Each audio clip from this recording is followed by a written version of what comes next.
and critique it. Not me too harsh, I hope, but we would like to be able to come back and look at different parts that have worked well, information you think that we can grow. So sometimes having a relook at things is a good way to do that.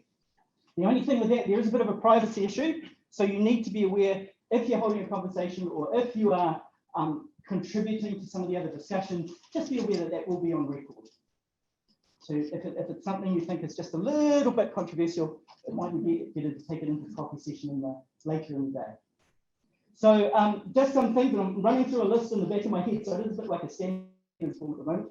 I just need to tell you that this is a very safe site, well looked after and quite secure in an earthquake. However, if there is a fire and we need to evacuate or an earthquake, the evacuation process is out through the doors here, just past the cafe, turn out onto the main road, that street, and then travel up Stout Street to the corner up here. If you can stay on the footpath, please. In the past, apparently they've had practices, people have drifted onto the road and the fire brigade gets very upset as they try to navigate their big machine through the people. So if the other thing to be aware of is the toilets.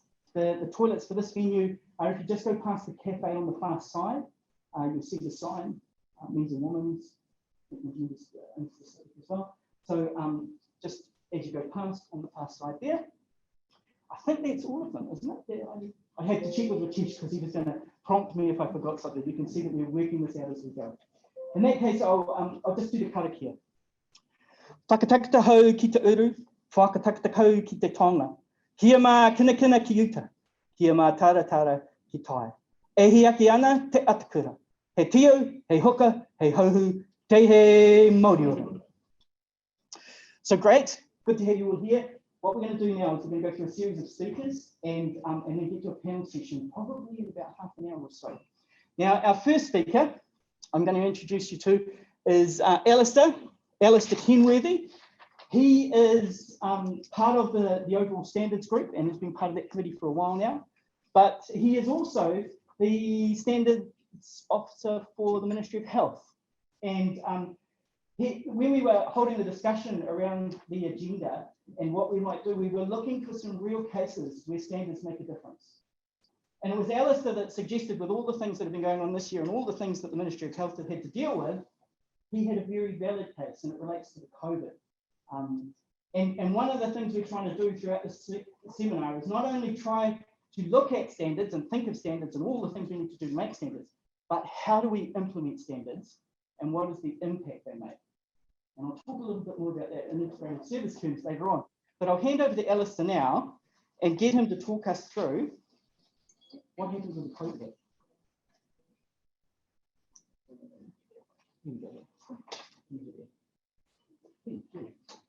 Kia ora. Kia ora kato, koto katoa.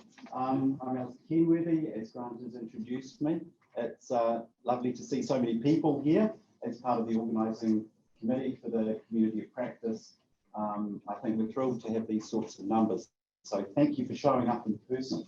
You're probably quite used to working from home as well. And so a big hello to people who may be joining remotely.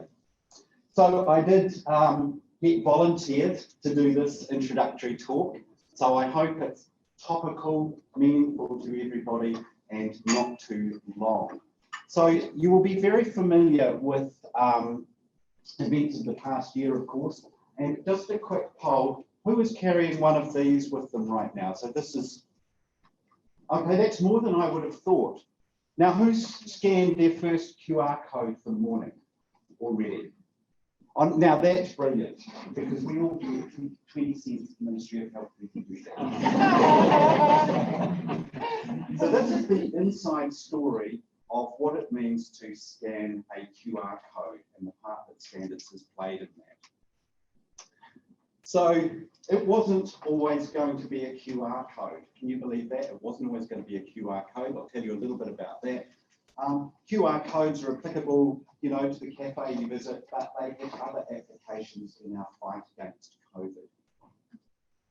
So this may be what you've done this morning. This is what I did. It gives me a warm feeling now to scan, because I understand more than I ever did before just what it means to keep track of where I've been and how that aids the contact tracing process. So we're very familiar with the COVID Tracer app. Who here doesn't have COVID Tracer app on their phone? All right, I'll just sort of normalise that statistic. Who doesn't have a phone? Okay, so everybody has the COVID Tracer app. Our record was 2.5 million scans in one day.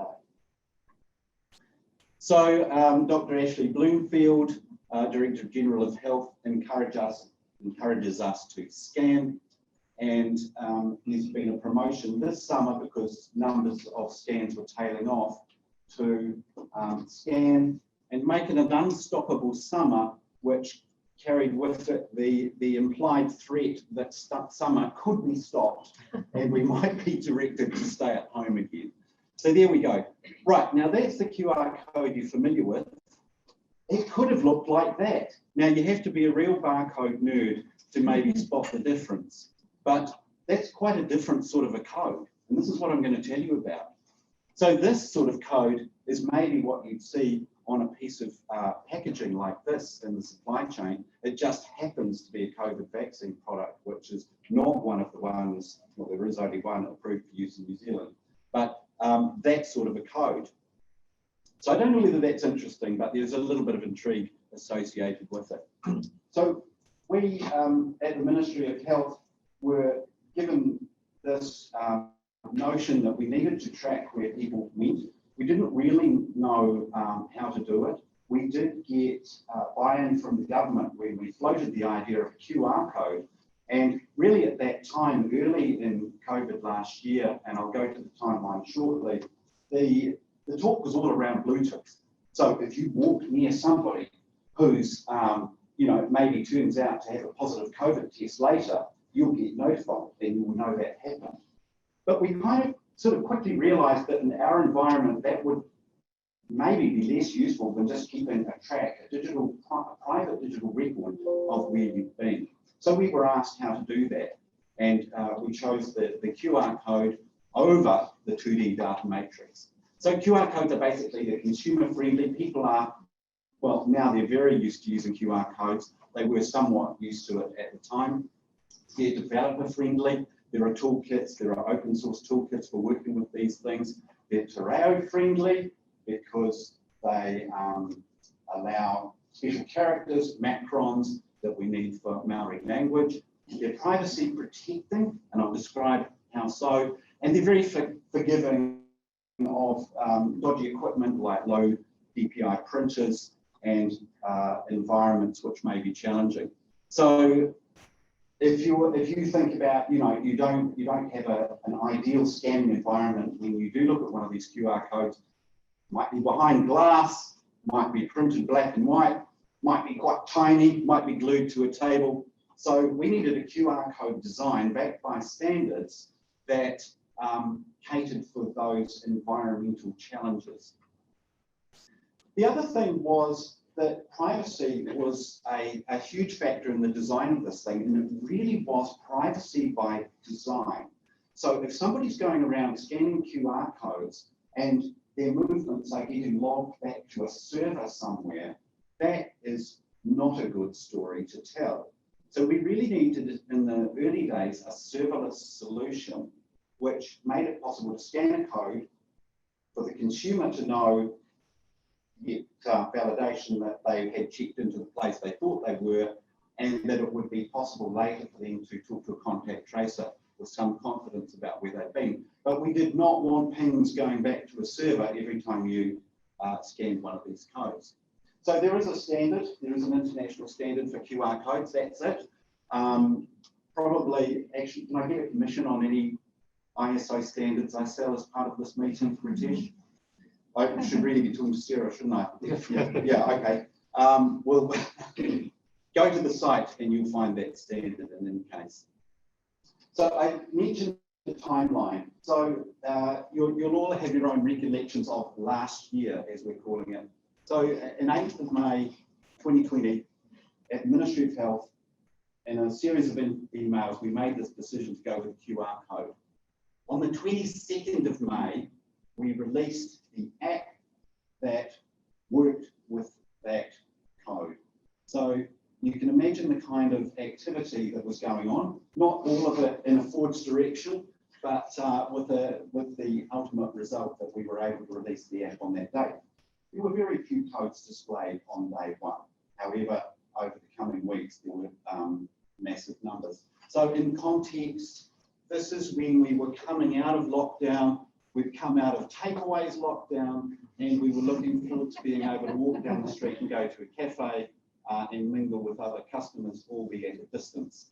So this is when the COVID Tracer app came out. And just to put that in a wider context, on the 20th of March, and this caused us lots of sort of angst, if you like, lots of pressure. Singapore released their Bluetooth app.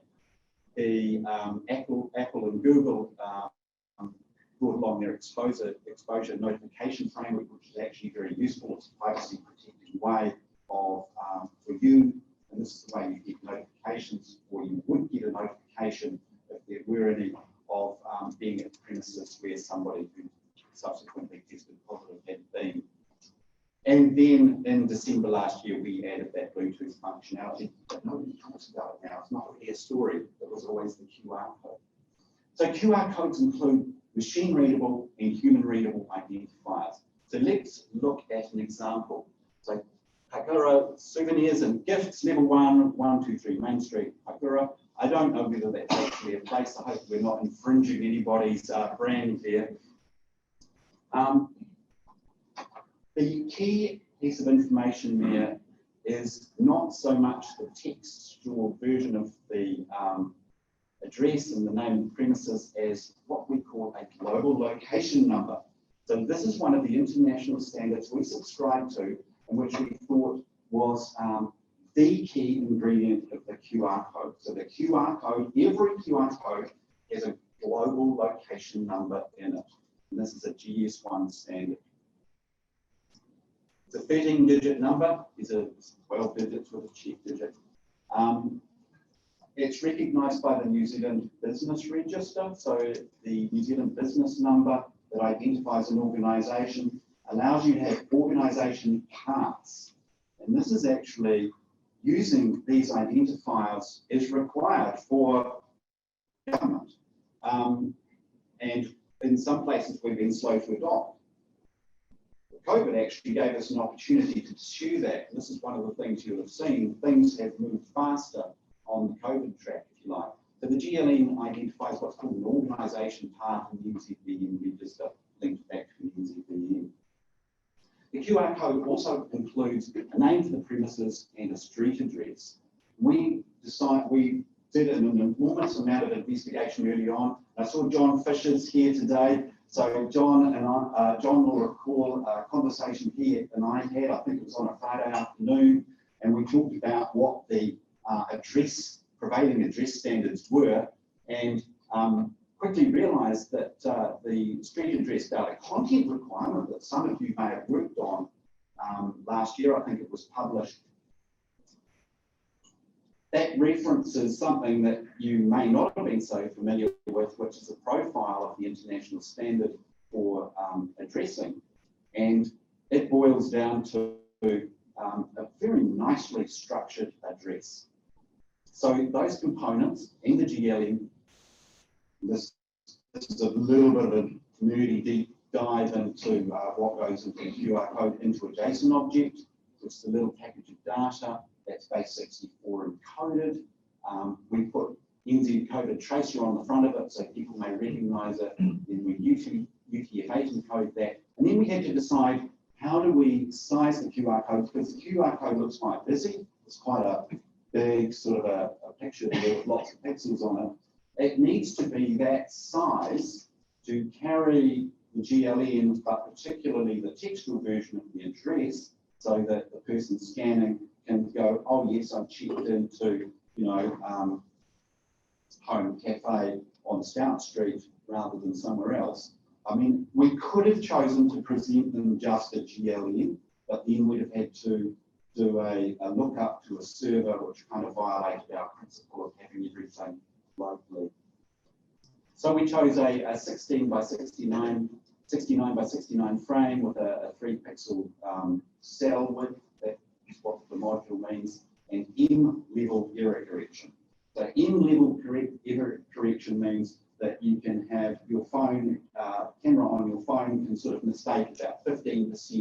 the pixels in the image, but still come out with the right answer. Boils down to we can have about 300 characters in there. So here's an example. You scan this. You might have downloaded a nerdy kind of QR code scanning app. You've not used your COVID tracer, but you've used this app to scan a barcode and it shows you this. And you go, oh, that's interesting, right, okay. And then if you decode that base 64, you'll see that you've actually come out with that piece of information, which is what we encode. So that's what the content is. We were operating under some orders, and our Director General was, under the legislation, was issuing orders. We had to, businesses now must legally display a QR code poster. So it's an easy process to generate a poster. It's no good if you can't roll these things out. In fact, it's so easy that there are two avenues to this, and I see this as a strength. So originally it was Business Connect, and then because we realized that there are outlets which have multiple stores, hundreds of stores, and not all of them have, not all of the store owners have access to the NZBU. We needed some bulk facility for generating these things. So Ministry of Health came in behind using the same NZBN API. So it's all the same behind the scenes, different front end, different forms to generate QR codes. Right, so just changing tack here slightly, we're pretty pleased with what we've produced. The app came out on the 22nd of May. On the 21st of May, we published within the health sector, so HISO is our brand for standards in the health sector, data and digital standards. We published a standard which described all of this. So it was a completely open solution. There was no security by obscurity, nothing like that. And this is what it looked like. So we put that out there. Slightly trepidatiously, it supported our solution. We wanted to know what the market thought. There were already some other players in the market who had produced coded solutions. And this is what Twitter thought. So Twitter thought this is good. So when we saw that, we got a tremendous buzz. Standardization for QR codes and contact tracing apps is here. Apparently we're one of the first in the world to do so. So, you know, Singapore might have had Bluetooth out there, but we've got QR codes. And then finally, this commentator, Andrew Chen, who's pretty well known, picked out all the salient points about what made it good of what we've done. So by using standards and publishing our specs, we enable other app developers to get involved. So Ripple, who've done work for Wellington City Council, and there was this terrible situation for a while where there was a choice of QR codes and choice of apps, and scan this and didn't work, and scan that and it did work. They actually are interoperable with us now, so we're interoperable with Business Connect, Ministry of Health, other app providers, and NZ COVID Tracer. I was just going to very quickly talk about other applications of the QR code. So the World Health Organization was looking at what a smart vaccination certificate might look like. It might be a digital certificate, and it might be a paper certificate that says I've been vaccinated and I can travel a little bit more freely, or you can have a bit more trust in my vaccination status. So yellow fever is the only mandated disease currently that you need to show a vaccination certificate for if you come from certain countries. WHO moves quite slowly. We might expect to see COVID-19 added to that list. They have a working group thinking about how to create a vaccination certificate. And there are competing initiatives, or competing complementary initiatives. Common Pass, the EU has done work, and Vaccination Credential Initiative, which is a lot of industry buying. So there we go. This must have been me at my cafe at level 3, level 2, and there's a line where we queued, and distancing all the way. So thank you very much. Thank you for hearing me out on that. I hope that's of some interest.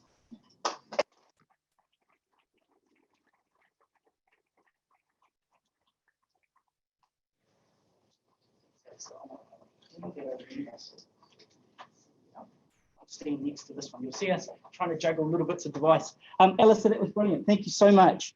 That gives us a real working example of where standards make a big difference. And as I was going through that, I'm not a standards person. They are critically important in the work I do, and I'll explain a little bit more about that as we go through, but I'm not a person that understands necessarily how all the bits of the standards come together or any of those sorts of things. But what you can see from what Alastair was saying is that it's so important to have those, because then when you need to pick up a quick solution, you've actually got a base to do it, but you've also got a base of people that can understand what you're doing. Now, that fits into the strategy for a digital public service as well. And what we have is Russell Cook, who is the Government Chief Digital Privacy Officer. I think I've got that.